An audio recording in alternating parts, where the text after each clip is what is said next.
I'm in a room of people who have no idea what the concept of pay yourself first means. I'm in a room of people who live by cash. I'm in a room of people who were taught credit cards are bad. I'm in a room of people who have no clue as to how to leverage their home to be able to put themselves in a position to be able to generate wealth. Who's benefiting from us behaving this way? Just take a random example. Again, this came off my feed.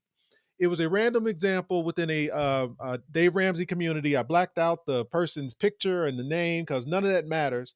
It's really what's the objective here? And the post is about getting a 15-year mortgage compared to paying off a 30-year mortgage in 15 years. So without me even knowing this person, what's the goal?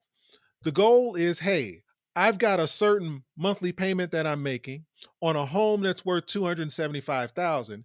What if I paid off the mortgage in 15 years? How much interest would I save?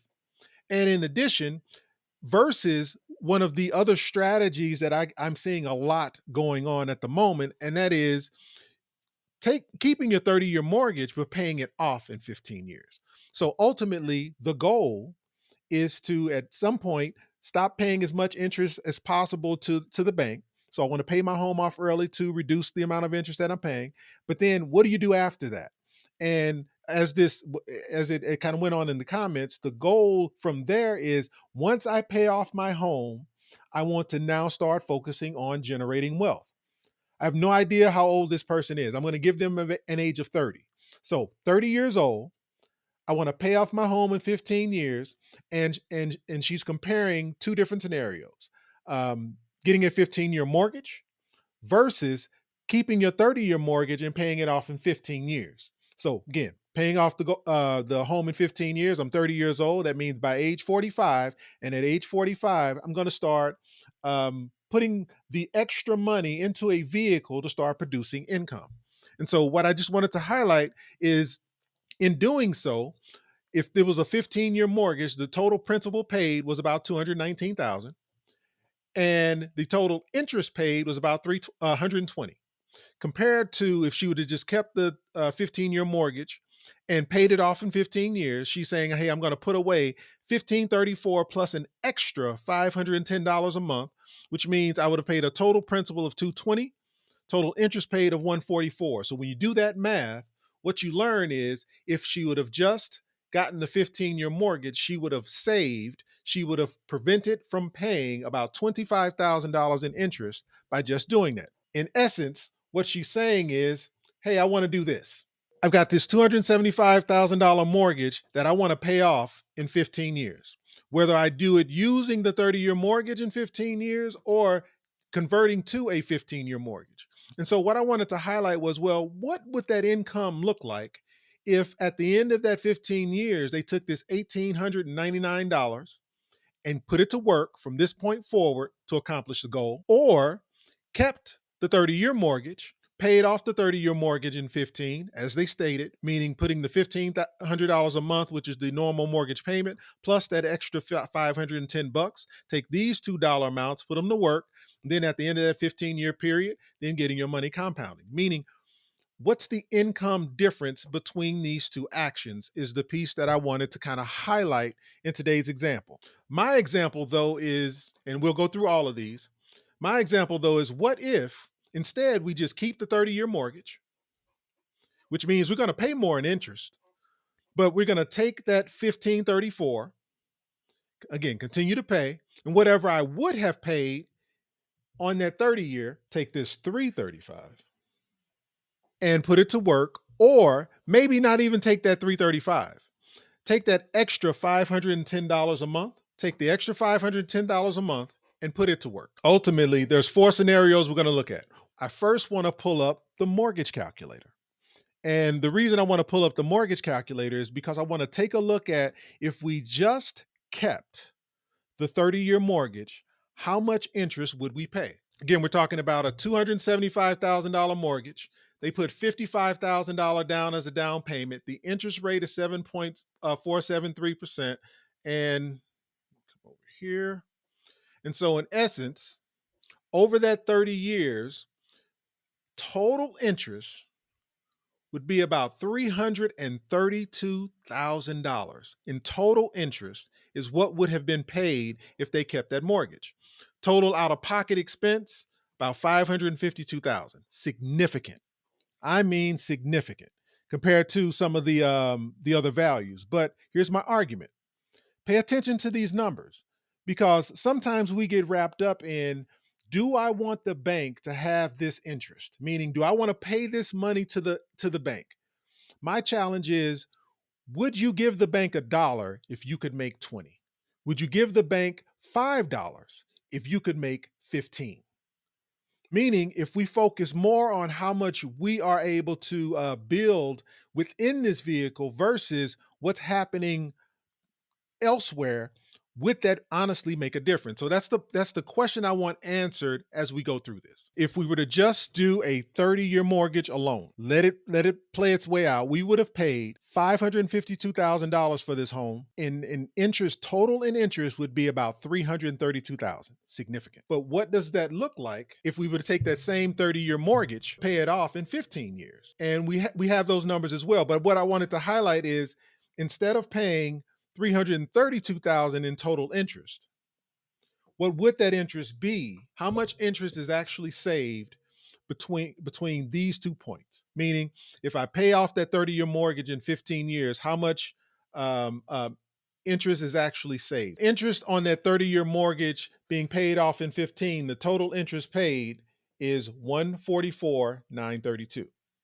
So what I'm doing is just doing the math between what is that 332 minus the 144,932. They would have saved 187,000 if they would have just simply taken that 30-year mortgage and paid it off in 15 years using this process, which is significant. So for this one, it's that 332 minus 120. So we're talking 212. So again, significant. What is the interest saved if I was to get a 15-year mortgage instead of a 30-year mortgage? I'm saving 212,000. If I keep my 30-year mortgage, pay it off in 15, I'm saving 187,000. Like, it's significant. But my argument is, okay, if you wait till after you pay off your mortgage and then start putting that money that you're no longer spending towards a secure compound interest account, what does that look like? For this first scenario is, I am no longer putting in $18.99 into this home because it's now paid off. I'm 30 years old when I started. 15 years later, I'm now 45. So from 45 to age 60, I am no longer putting in this $18.99. What does this math look like as it relates to income? So from an income perspective, we're talking about 74,000, 75, let's call it 75,000 annually in income is what you're able to achieve by age 60. And from a cash value perspective, we're talking about 645,000. So 75,000 and 645.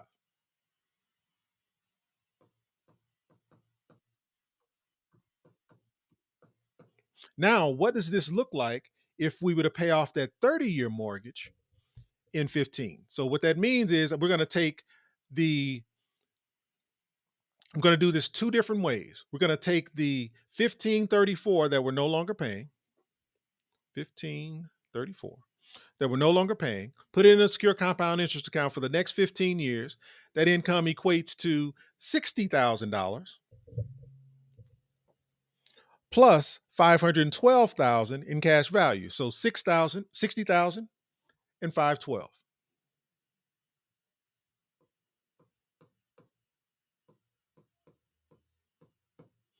So I also want to highlight one other piece. If you remember the 30-year mortgage, paying it off in 15 years, there's an additional dollar amount that was added to the 30-year mortgage to be able to do so. It was $510. So if we add that $510 to this number, so 1534 plus 510 would give me 2044. So 2044. So Again, this to me is probably the best case scenario, right? Paid the home off in 30 years. I've got $2,044 available to me. What does this look like? Okay, so we're talking 80,000, 81,000 in tax-free income and about 694,000, putting here 81K, and we're talking 694. So again, going just high level, going back through these two scenarios. I've paid off my 15-year mortgage in 15 years. I've gotten that money that I'm no longer paying for that 15-year mortgage. I've got it compounded. It equates to about 75,000 in income over that 15-year period. So from age 45 to 60, it'd be about 75,000 in income, about 645 in cash value. Who's upset about that? Like, that's pretty awesome. Or I can continue paying the 30-year mortgage, but pay it off in 15 years by adding an additional dollar amount. So if I just take that income that or the mortgage payment from year 15 to year 60, that equates to about 60,000 in income and about 512,000 in cash value, versus adding that additional $510 a month that I was adding into my mortgage along with that mortgage payment. What does that look like? 81,000 and 694. But let's talk about, what if we just simply allowed the 30-year mortgage to be the 30-year mortgage? What would happen? So the first place I want to start is the difference between the original mortgage payment of 1534 and the 15-year mortgage payment of 1839 or 1899. And that math difference, as we just mentioned, was $335 a month. So what I am saying is, if we just allow, so from age 30 till age 60, if we just allowed the $335 a month, not a lot, right? It's the difference between, hey, if I was going to have a 15-year mortgage, this is the dollar amount that I would use. So 335 is not a lot. And if you really want to peel the layers back on this, maybe we start out at 335, but it could increase throughout the years as promotions and bonuses occur. But we're not even taking that into consideration. If we just put away $335 away for the next 30 years, what does that look like at age 60? Okay. So we're talking a vehicle that is producing 65,000 in income and about 637 in cash value. Again, 65,000 in income, 634 in cash value.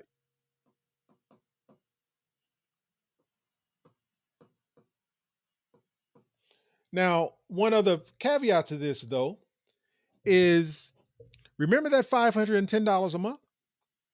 So if that $510 a month is available, then in truth, the money that I'm able to put away inside this vehicle isn't 335.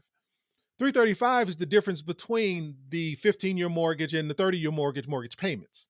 If you remember, they had already committed to adding an additional $510 in that 30-year mortgage to be able to pay it off in 15 years. So what if we just simply took the $510 that they were already committed to paying, just simply take the 510 and put it in this vehicle? What does that math look like? So we're talking $99,000 a year in income plus a cash value of $969,000. Again, $99,000 in income, cash value of $969. So let's talk about it. $99K and $969K. I get it. That 15-year mortgage saved us $212,000. That 30-year payoff in 15 saved us $187,000.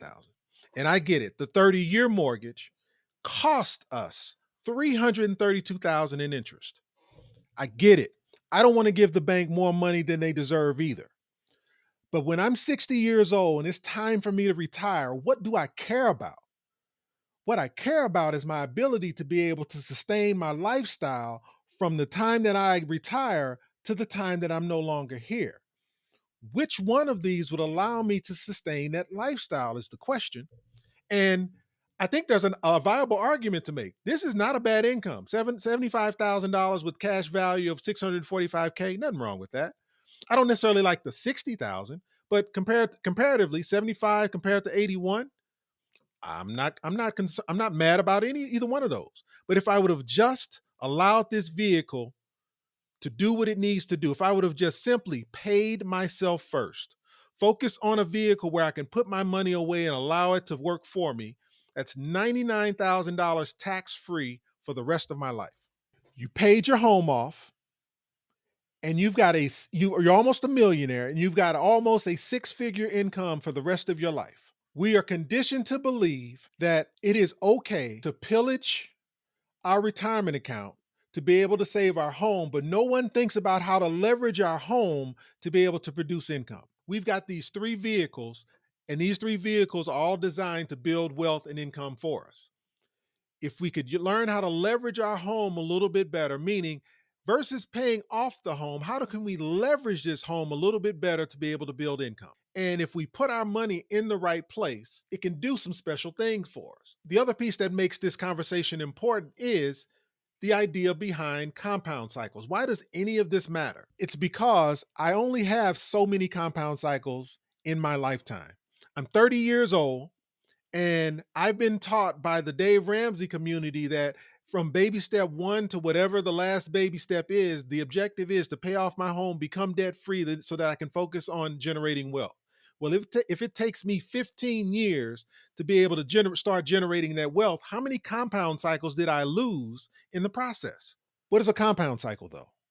A compound cycle is the amount of time it takes for your money to double.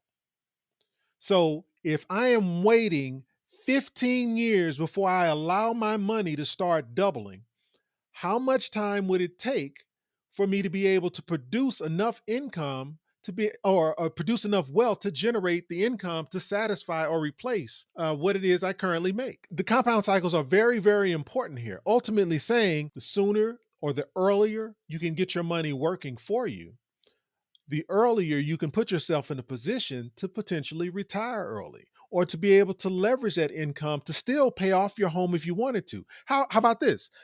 This 969,000. If let's say the home wasn't paid off.